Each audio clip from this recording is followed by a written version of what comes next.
Thank you, Division 15, for the award. It has been a pleasure serving you over these past few years as president, and in the multiple ways that I have been able to serve Division 15 over the years. It's been a pleasure and an honor to be here. Before I even start, I just want to say, as I look out, I see several faces who I've known for a really long time. I would be here except for my academic family, as you see how she coordinated all of this effort. But I've known Jeff, Mika, Jessica, a lot of people here for a very long time, and they have been Sharon, and multiple people who wanted to be here but couldn't. And without their support, I definitely would not be standing here as a scholar sharing with you my work.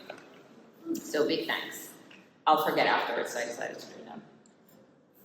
So my talk today is entitled Teachers as Learners, Designing for Holistic Development. And I'll begin by describing how I'm positioned relative to my work, specifically the identities that I hold. I believe that knowing who I am informs you of what I bring to bear on this work and what experiences both shape and color the lens through which I interpret events that unfold in the world. I'm Jamaican and I'm Black. I distinguish between the two because of context.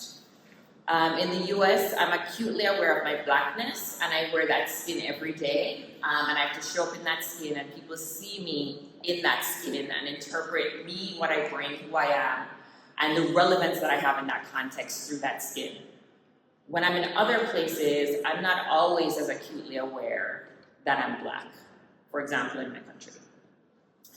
I was a high school math teacher in both the US and in Jamaica. I'm a researcher and professional developer, having designed and conducted professional development in multiple places, which has been a fulfilling and enriching experience. I'm also a mother, and I put that on there because I think of all of the identities, that's the most pivotal and defining one in terms of how I approach education now. I see classrooms, I see teachers from the perspective of my child, and what I envision her mathematical experience to be. I want her to have teachers who nurture her as a mathematical doer and thinker. And when I look at other kids, I want them to have that experience as well. They're all my children when I go into classrooms. How I identify in education has been influenced by my own early experiences as a student in Jamaica. Jamaica was colonized by the British, and they shaped our education system even after our independence in 1962.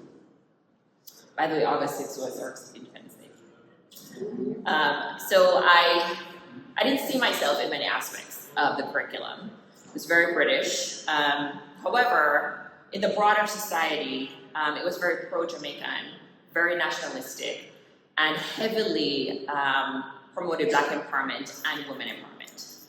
And you can see that if you look on the bottom right of the pictures that I have there, you'll see in the background the Jamaican flag, and it's made of black, green, and gold, where the black represents the hardship we overcame and the strength and creativity of the people. And I kind of wear that banner wherever I go. So if you don't hear the accent, you'll see it come out in the personality. And in front of the flag, you will see the faces of the 7 national heroes. We like to say 6 heroes and 1 heroine. 4 of whom are Black. 1 is a woman and 1 is of mixed race. So I grew up in an environment where Blackness was brilliant and power and advocacy and strong. And that is how I was bred and reared. And I think wherever I go, it's hard to take off that coat. And so that's oftentimes how I show up in spaces. Of the heroes and 1 heroine, there are 2 of them who kind of stand out. Every year in Jamaica, we had to do our project on one of the heroes, and I alternated every year. I mean, you're starting from like 3rd grade. Every year we had to pick one. I alternated between Marcus Garvey and Nanny of the Maroons. Nanny of the Maroons specifically because she was this guerrilla warfare fighter in the 1800s that they credit her to leading over 100 enslaved people to their freedom, and she's also the matriarch of my tribe. My father was a Maroon, I'm a descendant of Maroons. And Marcus Garvey, which I think a lot of you know, came to the US Black nationalism, Back to Africa movement. But what I took from them was Garvey was a heavy supporter of education, and he said Black children deserved a curriculum that reflected their greatness and not their erasure. And Nanny of the Maroons she was a freedom fighter, and so for her, freedom was never freely given, but it must be fought for and taken with courage, wisdom, and determination. So this idea that if we want something for our children, we have to architect it, we have to step out, we have to take it because we have a right to it, is also something that I kind of carry and wear in my pursuit of a better world for children.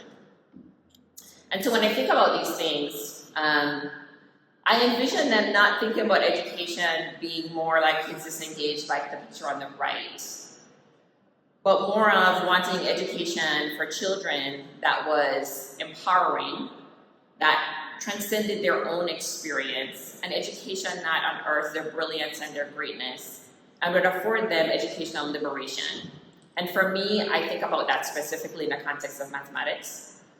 I didn't want students to feel disconnected, like the child on the right. It's just a picture, okay? It's supposed to be representative.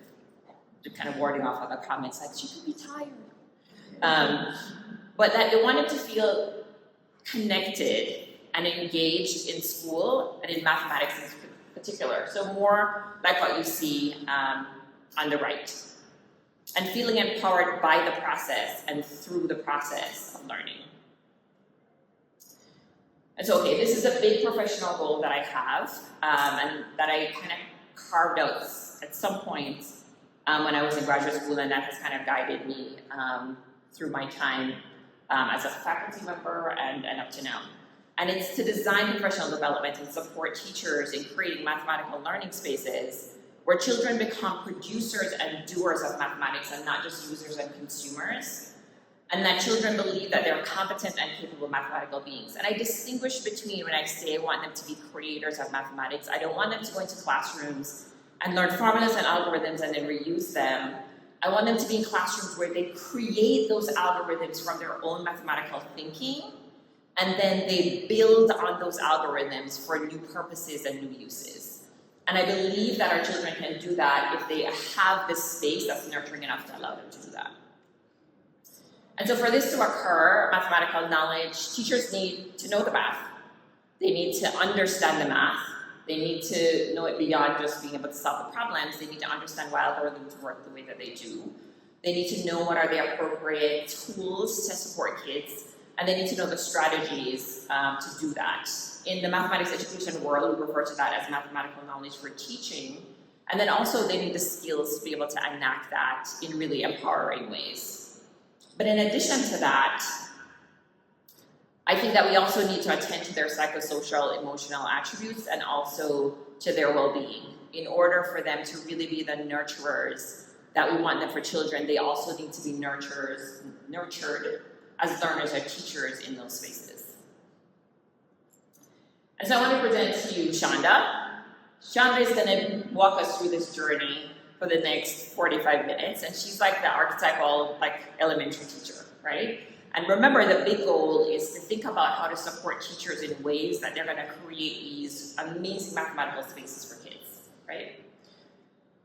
So we agreed they need to have mathematical knowledge for teaching, right?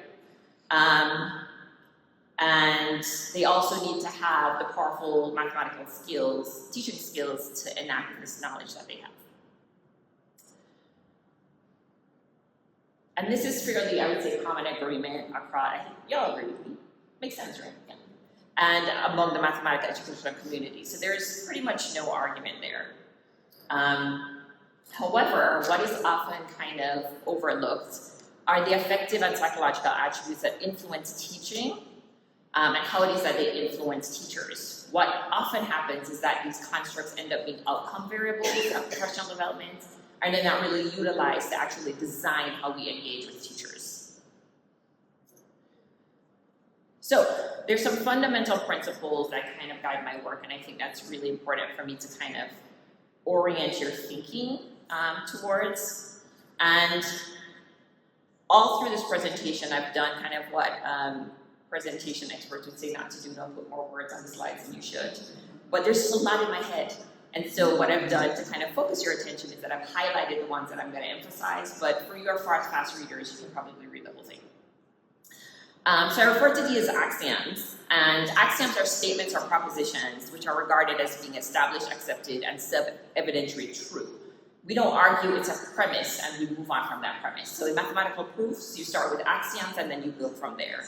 We're not arguing, it's given, it's taken as true. I believe all children can learn and think deeply about mathematics. That's a given, we're not arguing about it. I believe that black and brown children are mathematically brilliant. That's where we're starting.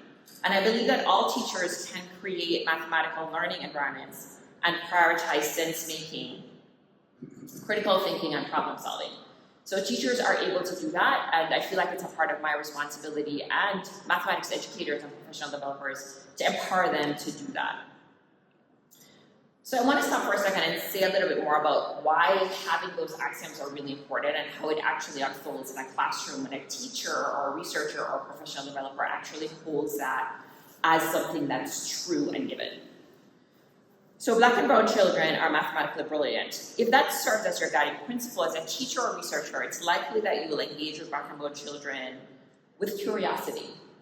So you consider all their thinking as mathematical conceptions, even the ones that don't align with what we consider to be established mathematical ideas. So your responsibility is whatever conceptions these students have is that your role is to make sense of them. And so holding this perspective supports the teacher in first trying to make sense of the mathematical conception of the child. Then you enact moves that guide the child's thinking along a trajectory that strengthens their conceptions in ways that align with what we consider to be mathematical truth or mathematically valid ideas. The teacher won't dismiss the child as they don't understand, that's a misconception, they can't do it. You now have the burden to really make sense of where the child is, and then you serve as their guide to aligning their thinking in the way that you want to go. And that is a fundamental difference in terms of how teachers and researchers will engage with children and teachers in classrooms. I also have some guiding research principles. And so here they are. One is individuals are inherently valuable as human beings, and therefore they're complex beings, and it is a responsibility to kind of hold that they're complex and kind of figure out, make sense of that complexity. To understand the role of context and what it plays in the problems that we're going to solve. People don't exist in silos, they exist in context with other people and in communities, and to kind of focus on dismantling power structures. So in the context of what I do, when I think about dismantling power structures, it's about kind of making a level playing field for all children. So black, white, Asian, all brilliant mathematical thinkers. We create spaces where they all feel competent and empowered mathematically. So where did I start? With systems. So the classroom is a system. I think about a system as being a set of parts united in some form of interaction to attain a specific goal. Classroom goal, students need to learn and learn deeply about mathematics. And so who's in that system? Teachers, students, the materials, the resources, and they all need to work together seamlessly to kind of achieve the goal, right? Classrooms do not exist on their own. They're in schools, they're in school districts are in communities are in a broader sociocultural context. And all of those different environments in which the school and the child is immersed have influence on what's going on in the classroom. So kind of hold that in your mind. So how are the systems working to support mathematics learning? Not so well. So I just kind of pulled a couple of statistics from the NAP report, which we consider to be the nation's report card regarding mathematics. And the last set of data that we have from 2022, it shows that we've increased a little bit, but not really significantly. And this percentage is a percentage of students who scored at or above proficient. So not exceptional, just proficient. So only about a third of 4 kids, and this is not disaggregated by race, it's just everybody in the bucket. So not too well. So not only is the system inefficient, it's not optimally functioning to meet its primary goal. But why is that? Well, it's likely that one or multiple components of the system isn't functioning as it should, right? So I'll just leave that there for our children. So the kids know it too, right? So a central component of the system is the teacher, right? And if you listen to the news or track the news, you know, that's usually the easy pick. Everybody picks on the teacher, right? But the teacher does have a lot of responsibility. They carry a lot of weight. They have the curriculum they have to make sense of. Every standard that changes, they don't change the standards, but they definitely have to know those standards and translate them into instruction to support kids. They have to teach well. They have to navigate parent-teacher relationships. They have to attend to student needs and everything. So there's a lot on the teacher, but we also know that they have a lot of responsibility and they have a lot of influence over what goes on with children. The other individual that oftentimes get blamed is the individual student, right? So there are attributions that are made on the student, especially with the students of color, usually genetic related attributions. They're just not able to do math or to do math well. I acknowledge that is a master narrative that we have to contend with, but I'm not going to focus too much on that. My work kind of centers around the teacher, and the way that I address that is that if I can work with teachers and I do my job well, we can dismantle that master narrative. Okay, so how have I organized the presentation? Okay, I need to move a little bit faster. So I'm going to talk a little bit about the first phase of studies, and the goal of the first phase of studies was to develop a baseline understanding of what makes teachers tick. And I figured if I understood like what made them work, what helped them to, what influenced their decision making and their action, then I can start to carve out really meaningful ways of working with teachers. And the three constructs that I focus on are beliefs, emotions, and identity. And what I'm going to do is to kind of make clear why it's important to attend to these constructs is that I'm going to talk you through what I consider to be an emblematic case. So it is a case that is particularly distinct, but not isolated or strange. There are elements of this case that I see pop up in all of the teachers that I work with. The second phase of studies is how I've used the knowledge around these constructs that I explore to personalize intervention to advance the quality of teachers' instruction and just generally their well-being. And so there is an instructional coaching model that I've kind of developed with my team, grad student. Where is the grad student? She's back here. And using their thinking, I've put it all together into a coaching model that I refer to as holistic personalized coaching. Okay, so what makes teachers tick? And that's led me down this whole navigation of SI constructs just gone wild, right? Not really doing what the literature says that they're supposed to do. Okay, I'm not going to go into too much conversation around the specific constructs because you're all educational psychologists. So, you know, beliefs, they inform what we do.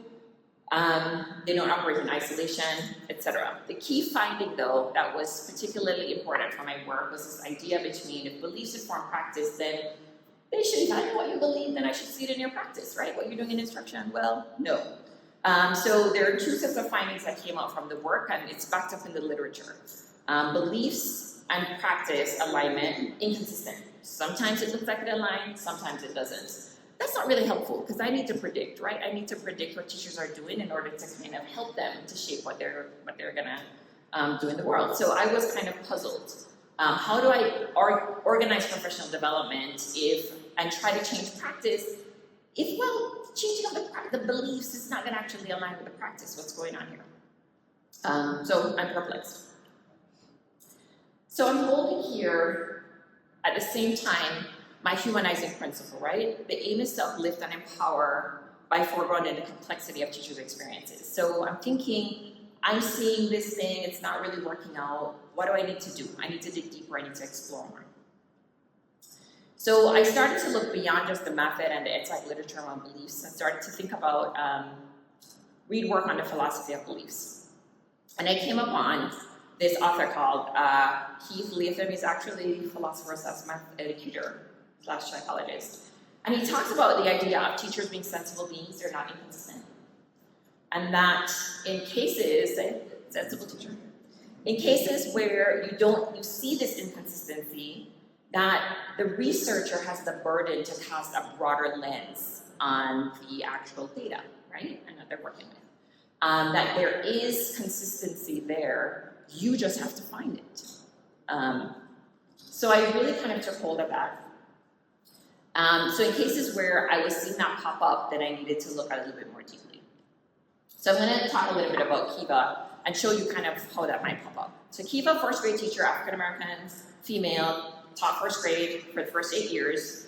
And she's in a school that's serving predominantly students of color from really low income communities. So the school was right across from government housing.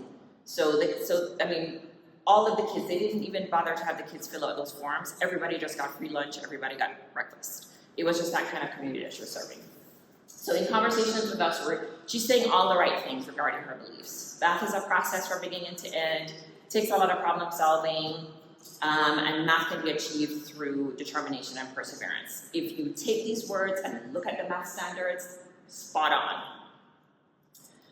Also, in talking to her about creating discourse communities, she talked about, I know that the lesson, I asked her, like, how do you know when a lesson goes well? And she said, well, when my students are able to talk about what happened in the lesson, when they can say how they know and how they came to the answer, and how they're able to discuss with someone. So I'm thinking, wow, this is great. She's gonna, work on including her first graders in really deep mathematical talk. We're having conversations, we work on the lesson, we talk about how to prompt them to speak, all of that. Fantastic. So we've noticed over several lessons that we've observed, and what we do is we take the video and then we score it using a rubric called the Mathematical Quality of Instruction, that on the dimensions of the rubric that would identify where she's actually, one, engaging students in talk and utilizing that talk really productively, that the scores are not really showing that belief in practice. So where you see NP, it means that it's not present, and L means that it's low. So what we're observing is that she's not really meaningfully taking up ideas of the students, not eliciting it, and when they actually do offer it, she's really kind of dismissing it or using it in a really pro forma way. So I didn't just say it's inconsistent. I decided, well, I did it first. But then I went back and I said, well, let me cast a broader lens on this situation, this context, and really see where is that practice really connected to? Because it's not really connected to her math related to her beliefs. It's connected to something else. Broader lens. So we decided that we would kind of engage her in a conversation, but engage her in a conversation based on data. And so we found this article that actually walked through this process that we were observing. Teachers often believe that students can engage in really rich mathematical talk. The research says that they can. These are strategies that they can use. So it's kind of like a refutation text kind of scenario. So we're now having this conversation with her, and here she kind of blurts out. She's just like, yeah, of course kids can talk really meaningfully about mathematics, but not my kids. So if I was to put Kiva's sets of beliefs into a diagram, we see all these beliefs that are mathematics related kind of nested together. And I've just highlighted, so first graders can show thinking through talk. But then there's another cluster of beliefs around her kids in her classroom that are kind of connected to the homes that they come from, low income, and so on. And this particular set of beliefs are grounded in more deficit-oriented perspectives of the kids she has in her classroom. And so it kind of brought to the idea that individuals can hold these contradictory beliefs without any conflict and operate just like that, unless you actually engage them in a process where they have to kind of confront those two beliefs and grapple with them and work with them. And I'm working in context to support her in integrating talk into her classroom, professional development for several months, unproductive, until I was able to kind of tap into where the source of this disconnect was, and then orchestrate a different pathway to engage with her in PD in order to see those practices enacted. So if we go back to what might that look like if I'm working with the typical teacher, Rhonda. We know MKT is important. We know mathematical quality of instruction is important. We also know beliefs are important, right?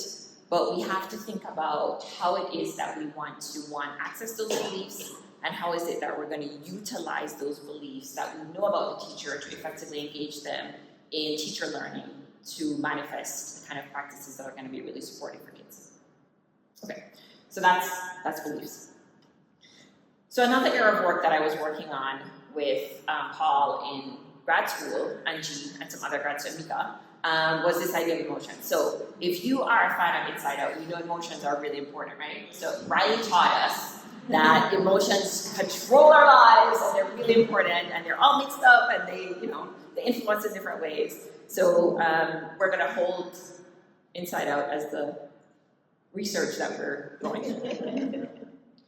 Okay, and we know all of us teach deeply emotional work. So really important in terms of thinking through how our thoughts get organized. It influences our attention and also our actions. So those are the ways that emotions, I think, in the grand scheme of constructs kind of connect with what is really important in terms of supporting teachers.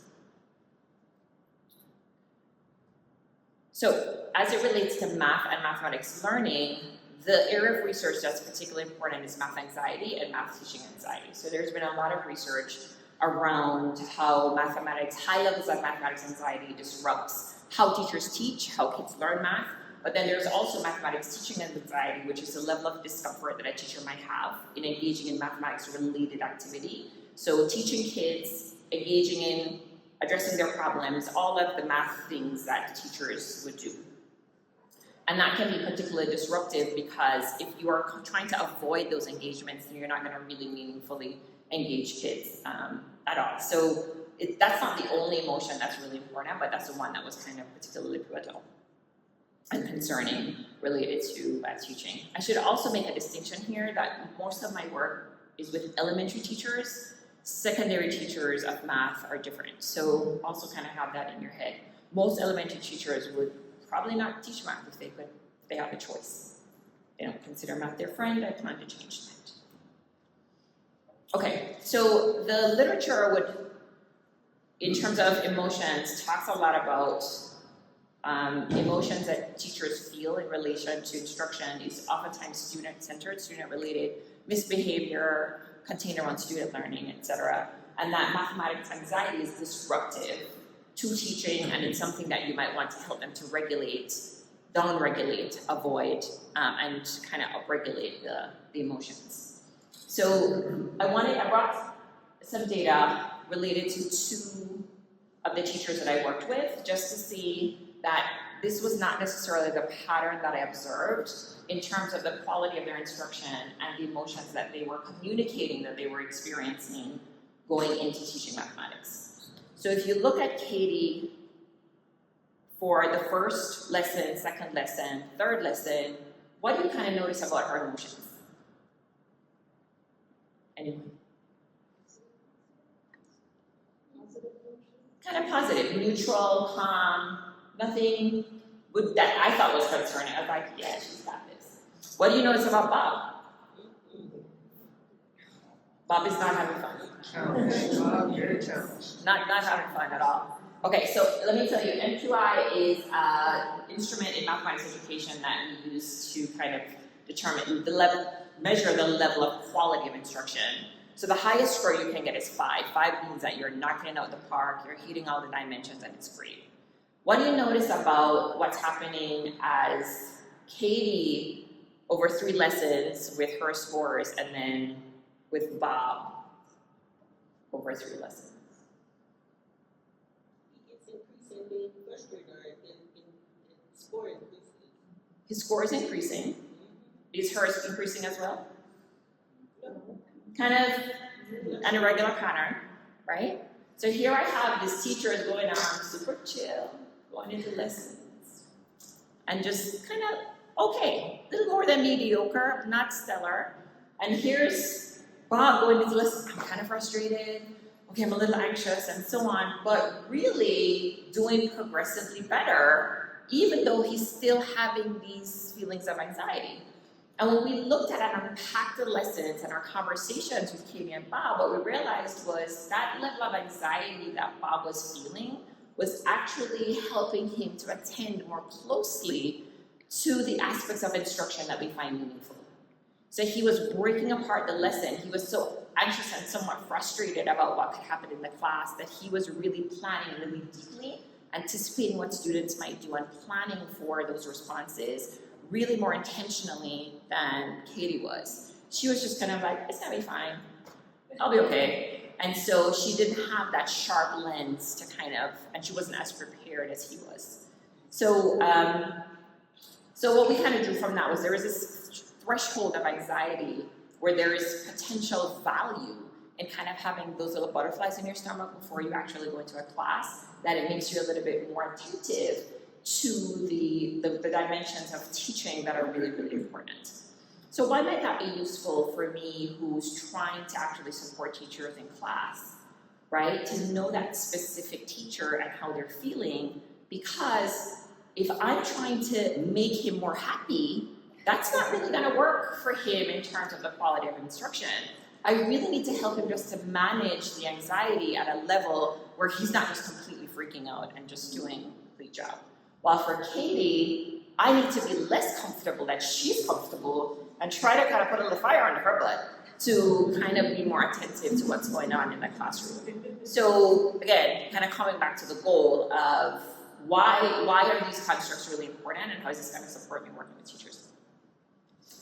Okay, here we are. So we know MKT is important, getting them the skills is important, tracking beliefs is important, tracking emotions also important.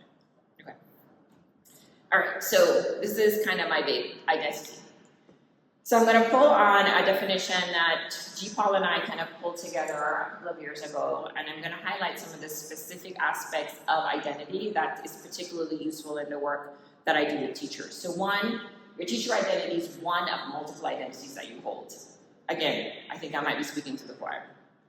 Two, identity is a lens through which teachers interpret what's going on in classrooms, right? How they work with students, how they think about who they want to be in classrooms. And then also, teachers, your identity is functioning within a context that's kind of multi-layered. Lots of things are happening. So I'm particularly interested in who teachers are as mathematics teachers. Yes, my view is a little narrow. That's kind of my core concern. I also pull from a theoretical idea around emotions called the dialogic perspective on emotions, where it considers emotions as that there are multiple I positions that we hold. And there are two levels that you can think about multiple I positions. Like, I am a researcher teacher, you saw all of my multiple I's. But within each of those identities, there are also multiple I's. So you can think about a teacher identifying, I'm a math teacher, and when I see myself as a math teacher, I'm a facilitator, I could be a conformer, a learner. There are also multiple I's that just also shape that particular identity. Sometimes they're conflicting, sometimes they're tension, and they're constantly in conversation with each other, right? So kind of understanding how the teacher has constructed that identity becomes particularly useful in terms of supporting the teacher.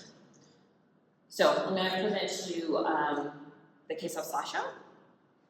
So Sasha's a first-year teacher. She's a fourth grade teacher. She teaches students who identify with multiple racial groups and ethnicities. She identifies as a woman. She's queer. She is biracial, as in she's Asian and white, but she culturally identifies as white. So she looks brown, but identifies as white culturally. She's teaching in a state that recently passed anti-DEI legislation and banned conversation activities that include LGBTQ perspectives. She's also a recent graduate of an MAT program designed to empower teachers to effectively teach students of color. So I think if I say this, no one will know who she is, but I was her teacher for math. And in my classroom, we talk a lot about how to support design lessons, engage students of color to really empower them as mathematical thinkers and reasoners. That is important to hold that idea. Okay, so here is kind of Sasha and Sasha's I positions. So race, biracial, Asian and white. So she looks brown, but culturally she's white. And identifies as white. Her dad is white. He was very present in her upbringing. So that's where a kind of cultural orientation is. She's also developing a math teacher identity, and her queer identity is very foregrounded and strong in terms of how she engages with the world. We also have to think about that this is happening in a context in a school that has now been organized around laws and policies that are now hostile to her racial and her sexuality. Okay, so keep that in mind. So in our conversations with Tasha, we observed multiple tensions across 3 domains of her identity. So we drew on Jugas's identity triangle that kind of thinks about identity as both in 3 domains: the psychological domain, the relational domain, and the behavioral domain. So we see her she's presenting as brown, but she's identifying as white. So in her own mind, kind of working through that is really challenging, especially now that she is in a context with a lot of people who identify as people of color, and they see her as a person of color, but inside she doesn't necessarily feel like a person of color all the time. And so she's grappling with that now that she has come out of her predominantly white context into one where she's now have to grappling with things because that's how people see her. In the context of the school, they see her as brown and think she's a Latina. So they're always asking her, how come you don't speak Spanish? And even though she's saying, I'm not Latina, I am Asian and white, the kid, kids. They're just like, Miss Tasha, why you don't speak Spanish? Da, da, da, da. So she's constantly wrestling with this idea of like people are wanting her to be something that she's not. She also dresses in a very gender neutral way. And if you've ever taught elementary school, they have something to say every day, all day about what you're wearing. And so she, in her conversations with her, she's like, the fashion police show up every day. And so she's kind of wrestling with this idea of, I'm showing up how I want to be, but they see me as something else, and there's a problem there. So there's this tension that's also going on with just what she presents. And then behaviorally, she's grappling, remember her queer identity is very strong. And in the mathematical context, I'm thinking, I really want you to use those marginalized identities in the way that you're shaping how you are teaching math and working with your students. And for her, she's still white. So her whiteness kind of comes out really clear, and she's not really seeing the relevance of how these identities should be influencing what she's doing in mathematics. So there are all these tensions going on, and that's really useful to know if you're going to be supporting a pre-service teacher or a teacher in the work that they're doing, because I was at a disconnect. This is probably not what I meant. But I say to her all the time, if I had known all of this before I started teaching her, I would have engaged with her very differently over the semester that I taught. This is just now coming up in the professional development context full time. So you get the sense now, all of those things are really important, understanding the I positions that the teacher holds and how is it that they're showing up and influencing their thinking and how they're engaging with, whether it's math or social studies, really important for designing how you're gonna work with them in a professional development context. Also recognize that you and that teacher, you're not on that island by yourself, that you also have to be cognizant of the context in which they're in.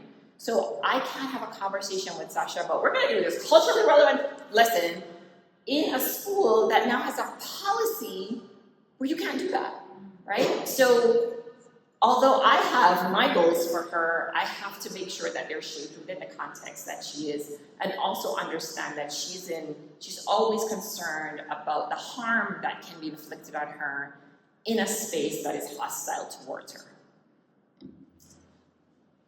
Okay, so what are some key takeaways from this first round of studies? 1, examining constructs in isolation of each other can lead to faulty conclusions. Teachers are consistent beings, and the burden is on me as a researcher to really broaden my research lens to understand their whole psychosocial landscape. Teachers are individuals, just like students, their individual differences and variability that needs to be attended to if we're really going to support them as learners. And acknowledge the relevance of teachers' educational histories, and also the socio-historical context in which they are situated and have been situated.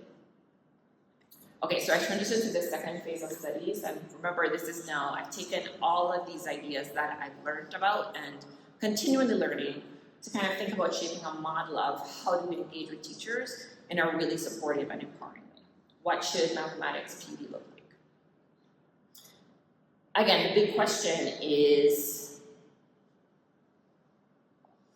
knowing that we need to think about more than just mathematical knowledge for teaching and improving their skills. I want them to teach ambitiously, which, for another term, asset-based pedagogy.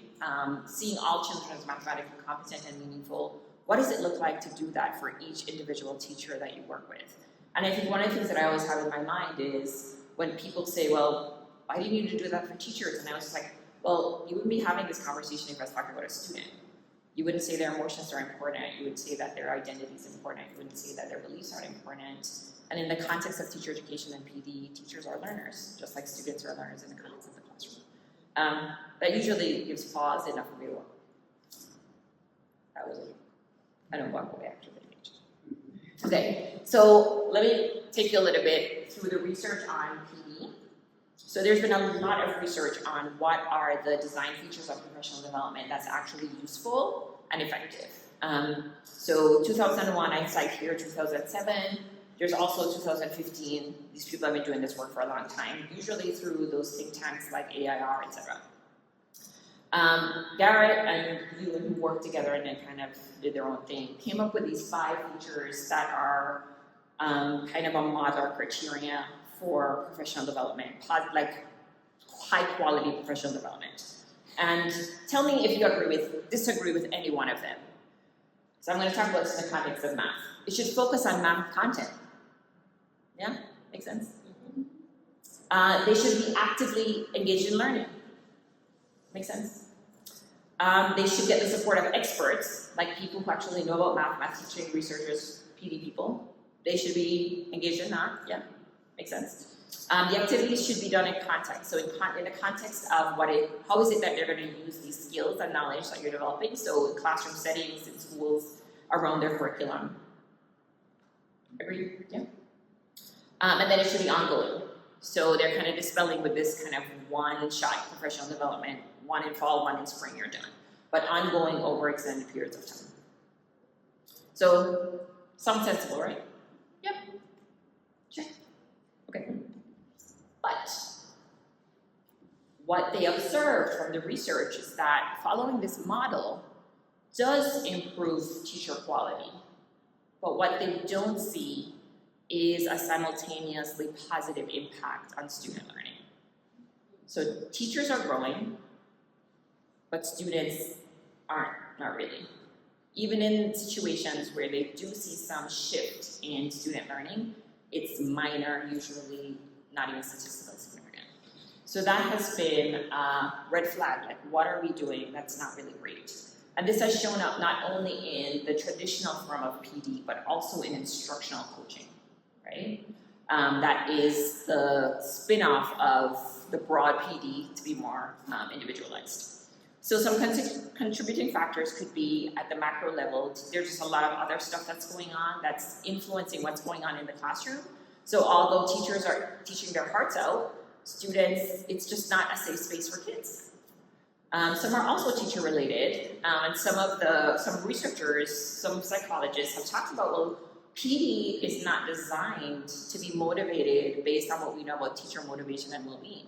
It's really isolated from who they are. You're teaching them these knowledge and skills outside of the context of actually knowing them as people and as learners. Of course, that kind of connected with kind of where I was. And so PD should not just be individualized, meaning I'm working with you, Alicia, one-on-one, but it should be personalized in terms of connected to your interests, your goals, what motivates you, all of that. And so I took this and designed what I refer to as holistic personalized coaching. And I'm just going to walk you briefly through. There's 6 steps to this model. And the first step is to create a profile of the teacher. And what we usually do is that we take a lot of their time and we give them surveys related to all of the constructs, and we do a really extensive interview. It's usually 2 to 3 hours, usually 2 sittings, around those constructs, their histories with math as elementary students, high school students, and then how they transitioned into teaching, how their identity as mathematicians and math people developed, how they see themselves as teachers. And then we also take videos of their teaching, right where it is. So we're not coming in blind, we actually kind of know what they're teaching, what their instruction looks like. There are some tools that are developed in the mathematics education community where you can actually assess their teaching quality and their mathematical knowledge. And then I use most of the EdSci instruments to kind of get a baseline for all of the other measures. So we have that big profile. And then usually at that point we set up a time for the actual coaching session. Now, as you know, there's a lot of content in math, right? And guess what? Teachers, I should back up. All of the measures that we collected at the start are what you would consider to be trait constructs. So it's kind of, how do you think about mathematics generally? How do you feel about mathematics generally?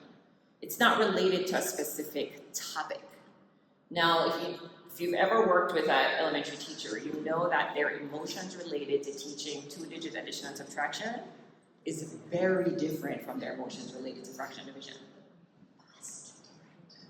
Right? Their history with learning those ideas, also vastly different. Their efficacy related to those ideas, very different. How they feel as a teacher, very different. So we also take a content-specific profile of the teacher related to whatever construct they are working with. And then we meet, we talk about the lesson, we collaboratively kind of design the lesson. And then based on that interaction with the teacher, we usually get a sense of, do you need some additional support? And we design some space where they can get that additional support. And that could range from, you need resources, we bring it to you. It could be, we need a one-on-one around the content. It could be a range of different things that they need support. The coach, me, or whoever's coaching shows up in the classroom. We're there for the entire lesson. We record the lesson. We do not overtake the class. Teachers actually teaching. We're just kind of there for support. So we don't necessarily model. That's a strong approach in the typical instructional coaching model. So we don't model lessons and we don't co-teach really. But we are there for support. They can come over. Sometimes we talk to them about, hey, go look at what Alicia's doing. It's really cool. Bring it up for discussion. Or, you know, Brittany just said something really cool. You didn't hear it. Ask her when you go do the whole class discussion. But we don't really take over. We let the teacher actually teach, you know, harnessing the support that we have. There's a video. We watch the video afterwards. And then we do a post-coaching conversation. So it's really in-depth. I don't do this by myself, ever. I have a team, and they're amazing. We watch the video together, we pick out instances, we unpack that through the lens of the profile, and we prepare for the post-coaching conversation. And dependent on who the teacher is, we design and orchestrate that conversation to tap in, pull out, modify, manipulate whatever constructs we need in order to move the teacher along on their trajectory. So let's talk a little bit. I want to give you an example. I brought 3 different teachers here. And just to give you a sense of why is it that how I might work with Jeff and Sharon and Alicia might be very different.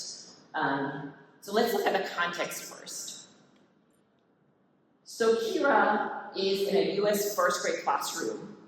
It's a well-resourced school. It's kind of a really big classroom, so she has the side of the classroom with the desks. She has this big open area where they can do math talk and literacy talk. And then she has an area for small group over on the side. So like just tons of things in the classroom.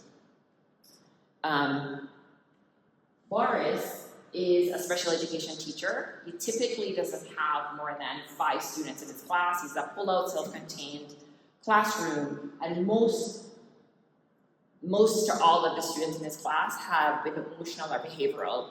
They've been identified as such. So we also understand sometimes he's really anxious, frustrated. And then Danso is in Ghana, and Ghanaian classrooms, for the most part, are usually minimum 50 kids in a classroom. And if you notice how the desks are really tightly cramped together, so it really doesn't facilitate this guy to like turn and talk, you know? Get, you know, a group of 4 and kind of grapple with this. They're minimal manipulatives, it's very paper and pencil. Teachers at the front of the classroom teaching. And so imagine trying to take the US idea of what a discourse community should look like to a classroom with 50 kids who are going to talk all at the same time. Picture it. Just you slowly going deaf. Which is exactly what happened when I tried to do that. It just did not work at all. And I had to step out of the classroom multiple times because it was just too much. So context is really important in terms of how you even conceptualize what ambitious teaching might look like and how it is that you engage with teachers. And if you've taken a moment to kind of look at their profiles, for those of you who kind of tap into efficacy work, look at quality of instruction and efficacy. So I'm working with Kira. Her quality of instruction is low, but she kind of feels really good about what she's doing. And that I'm working with Danso. His instruction is okay, but he's like, I am the bomb, right? And he really did think he was head of department. He controlled all of the math teachers, so he was really high efficacy. And what that might mean like for engaging with them around improving their practice. Very different approaches. Also, in the context of Ghana, it's a very man-centered environment, and they know all, and I'm a woman, and so also understanding how to navigate those dynamics is also really important. So just kind of giving you a sense of kind of how to. All right, so what are some of the findings from this work? And I'll go through each construct, and then I'll be done. So think about teachers who have been engaged in this instructional coaching model and then teachers who have not. Typically we see improvements in their quality of instruction and their mathematical knowledge. The teacher efficacy is really interesting though. So in the non-HBC group, so individuals not in the coaching group, who had low scores on post scores of CK is content knowledge, and lower gains on their mathematical quality of instruction, had higher efficacy scores than the teachers in the HBC group who actually had higher quality of teaching and higher CK. So it tends to be an issue oftentimes with elementary teachers where their efficacy around their teaching and their actual teaching is really not calibrated really well, which is oftentimes problematic in the professional development context. But what we do see with the HBC group is oftentimes that their efficacy kind of dips even though their instruction is getting better. It's like they're coming to kind of a realization that this is really hard and I'm really learning and I'm struggling and it's hard and I'm not doing as well. So even though they are getting better at teaching, you have to work really well to constantly try to help them calibrate that efficacy with the quality of teaching. And then emotions as well. And we talked a little bit about negative emotions aren't all bad. It really kind of depends on the teacher and how that's happening. And so we tend to see emotions fluctuate. They don't consistently have increasingly positive emotions. It kind of goes up and down, sometimes, positive, sometimes negative. And for beliefs, we found that HBC supported shifts to more productive beliefs, and productive beliefs are kind of the beliefs that are conducive to really rich, engaging mathematics environments that are support constructivist-oriented teaching. And so overall, what we've tended to end up with is at the end of working with teachers, that usually happens over the course of a year, is that they do feel more empowered as teachers. Their students typically start to enjoy mathematics more because they're more engaged in what it is that they're doing. I even had one teacher say, I'm gonna miss you. It's like the first time I've ever had a math friend. So they do feel better around, what they're doing. I have not done much follow-up. I don't know if that lasts. So that's kind of like the next step of what I'm working on. So what are some of the design principles that I think are really useful for advancing teachers' quality of instruction mathematically, but also their well-being around mathematics teaching? Personalized teacher learning, examine constructs together, consider that cycles of, I put coaching, but cycles of support are really cycles of revision, right? So every time you meet with a teacher, you're gonna have to adjust the profile that you have of that teacher because they've grown, they've changed, you've learned more about them.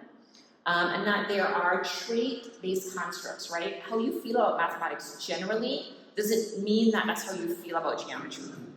And then how the emotions that you have around teaching kids in general may not be the emotions you have about teaching the kids you have in the fall. So that's really kind of important to kind of tap into. It's kind of like how you feel about like kids in general. Okay, so I wanted to circle back to the humanizing principles that I talked about earlier in terms of guiding my research and kind of connect them with how do I see this approach to teaching kind of connecting with those principles.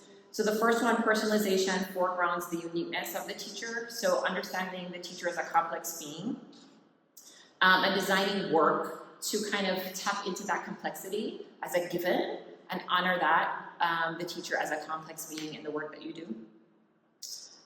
For the second one, HBC considers the macro and micro context in shaping the intervention. It's not just that I'm working with a teacher, but I also have to understand the teacher, who they are in the context of their work and life.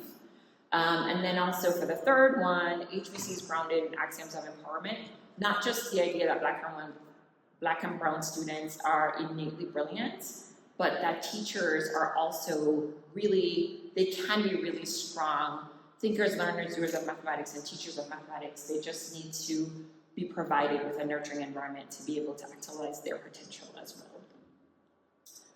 So, thank you everybody.